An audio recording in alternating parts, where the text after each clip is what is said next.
For hundreds, nay thousands, nay tens of thousands of years, people have come to me in search of what they desire most. Few find what they are looking for, even fewer ever leave. Welcome to the cave. Yes, I'm a talking cave. I'm Ron Gilbert, and I'm the creator and the project lead for The Cave. The Cave is an adventure game where there are these 7 characters that you get to choose any 3 of them to descend into this dark, mysterious, sentient, talking cave. I have a really interesting story to tell you this evening, so pay attention. It's a story of 7 people and a glimpse into a dark place in each of their hearts. The 7 characters, really harkens back to Maniac Mansion, and that was, something that I really liked about that game, and I really have always wanted to revisit that, to look at different ways you could do the characters, make all 7 characters, very meaningful, make the game very different depending on which 3 characters you chose. So that was always a big drive with the game was to go back to the Maniac Mansion style and do that again.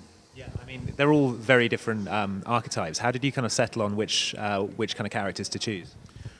Originally I had a whiteboard in my office, and I, through the course of a couple of months, I just wrote every idea that I had for weird characters, up on this whiteboard. And then when we really went into production on the game, a couple of other designers came on board, JP and Dave Gardner. And so we just kind of sat back and looked at these 30 characters and said, okay, well, which of these are interesting? Which of the special abilities are fun? Which ones could we do really fun puzzles for? And we slowly just started, scratching characters off the whiteboard. Like, really, who wants to be a mime?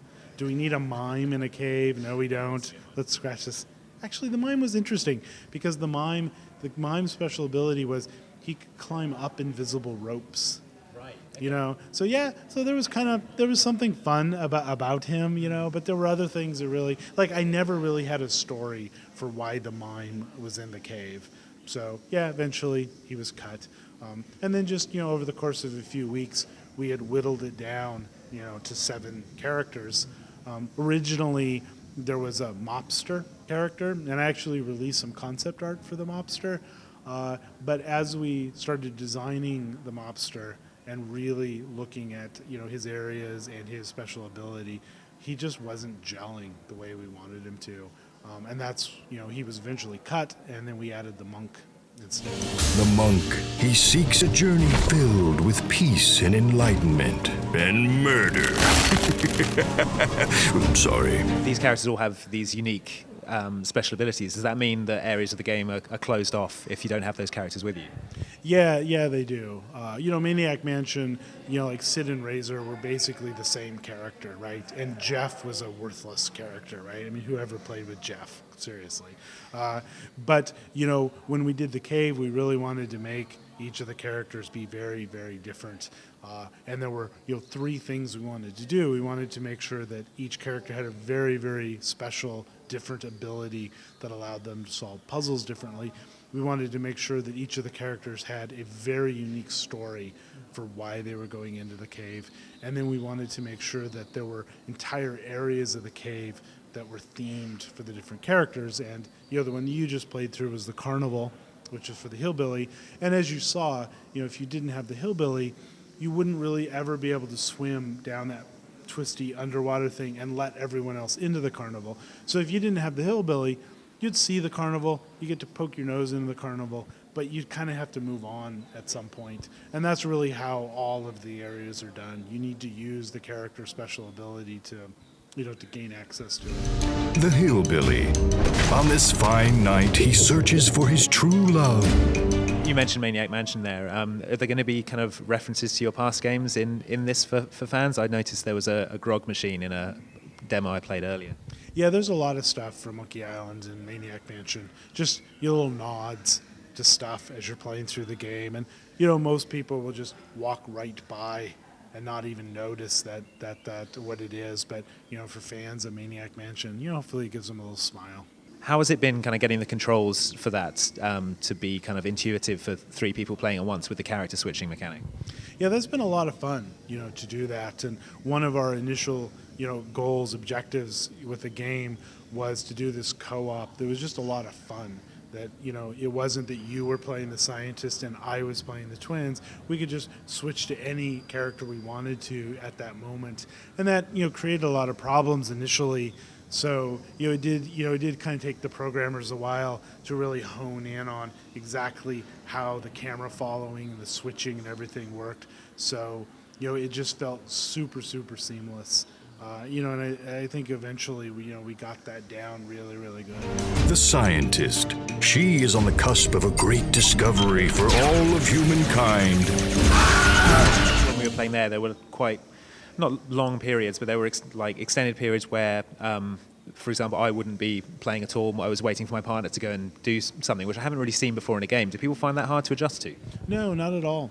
Not at all, because adventure games, I think, have always been games that you play with your friends. One person at the keyboard, the other one's just shouting out stuff, and since you're really solving this kind of as a group, almost as this weird mutant two-brained person, the fact that your friend might run off to solve some puzzle while you wait, it doesn't really matter because you're still engaged with the game. Maybe you were the one that gave him the missing piece of the puzzle so he could go off and do this. So yeah, that's never really been a problem.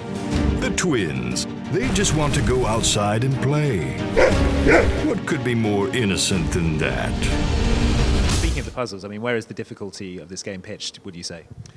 That's really hard to tell. Adventure games are very, very difficult to tune because in an RPG, you can just kind of add more health to a monster, and they just get harder and harder, and you can almost tune it just mathematically. But with an adventure game, there's always this spark of an idea that allows you to solve a puzzle, and that's really hard to predict.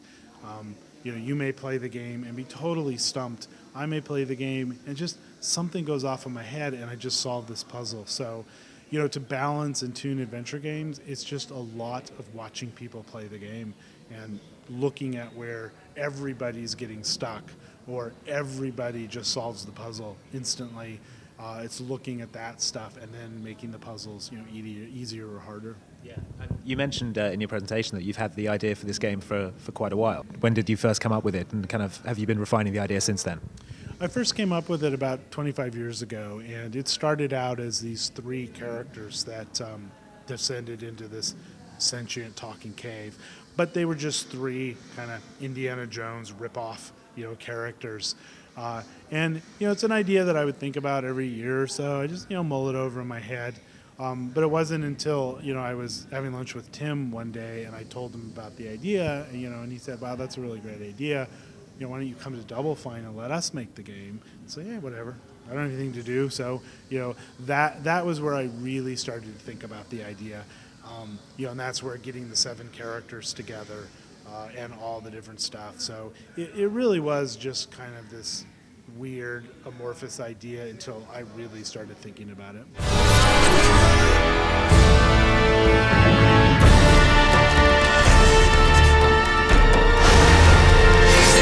The game seems super dense, just from what I've seen of it. How long can a game that's that dense be? How much time do you think people will spend playing it? I don't really know because, again, people play at different rates. One thing that was very important to us through this was that if you pick 3 characters and you only play the game once, you still feel like you completely got your money's worth. So when you play it a second, third, or fourth time, that's all gravy. That's just extra gameplay on top of it.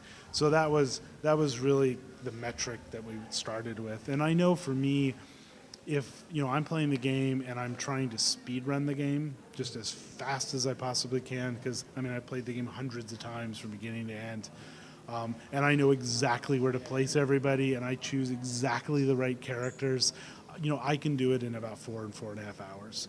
So for somebody who has never played the game before, yeah, some super elite adventure game player, yeah, maybe they can get through it in that 4.5 hours. I think most people are going to take a lot longer than that. Someday you will find yourself descending my depths in search of what you desire. And you might not like what you find either. But enough about you. This is about them.